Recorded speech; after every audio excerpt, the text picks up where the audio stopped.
Hello ladies and gents, and welcome to No Drama Just Movies Rapid Reviews. So I watched the Super Mario Galaxy movie recently, and I had some thoughts. Right off the bat, I'll admit that I didn't like the first movie very much, but I still wanted to give this one a chance. Little did I know. For a Super Mario movie, there's not a lot of Mario and Luigi in it. So much time spent on Princess Peach and her quest to rescue Rosalina that it felt more like a spin-off movie. And speaking of Peach and her quest, it felt empty. The best way to explain it is the monkey scene. The monkey steals from her, she follows it and gets to the next plot point, the next task. But this was much too random for me. Peach didn't feel like she had a choice. She's just being led by other characters and circumstances. Imagine the difference if she had found out that the monkey could lead her to more information. She figures out how to set a trap, catches it, figures out how to get the information. That would have made for a much more entertaining movie, and I would have appreciated Peach a little more.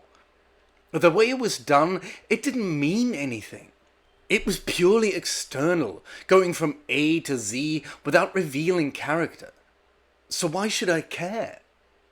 I'm sorry, but Yoshi was annoying.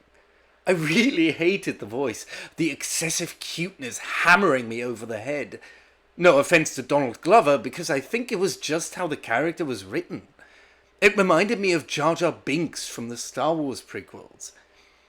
Jack Black does his usual thing as Bowser, and he's actually one of the few actors here, along with Benny Safdie as Bowser Jr., who brings a fun energy. Funnily enough, I had no opinion about any of the other actors, because there just wasn't enough character to decide whether I liked the portrayal or not. My biggest problem with this movie was the lack of conflict between the characters. I think that's why I was so bored most of the time. Let's take Toad, for example. He doesn't like Yoshi. Cool. That's interesting. A new character creates a new dynamic. Maybe Toad thinks he's being replaced as the cute sidekick. But nothing comes of that. He's not trying to endear himself to Peach or the Plumber Brothers. He's not trying to turn them against Yoshi. He just grumbles once or twice, and that's that. As for Princess Peach and Mario, I get what they had in mind. There's a hint of a will they, won't they. But that goes nowhere. I don't think they even interact that much, so what am I supposed to get invested in? I almost got excited when they introduced Fox McCloud, because here was a rival for Peach's affection. Here was a chance for some conflict between the characters. But they instantly shoved that to the back by Mario simply accepting the new guy. Which made me wonder, why even include him here?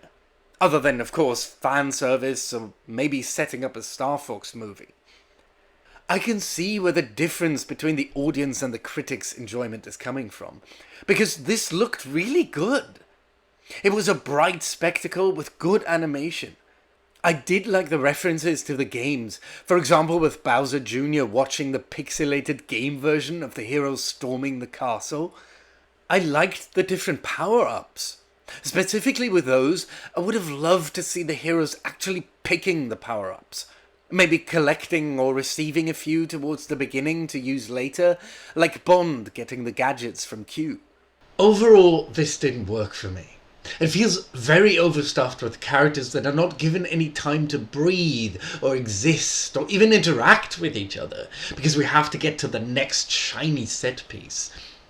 And while there are some redeeming features, like the animation or some of the performances, the movie as a whole felt empty and frankly boring. And that's all.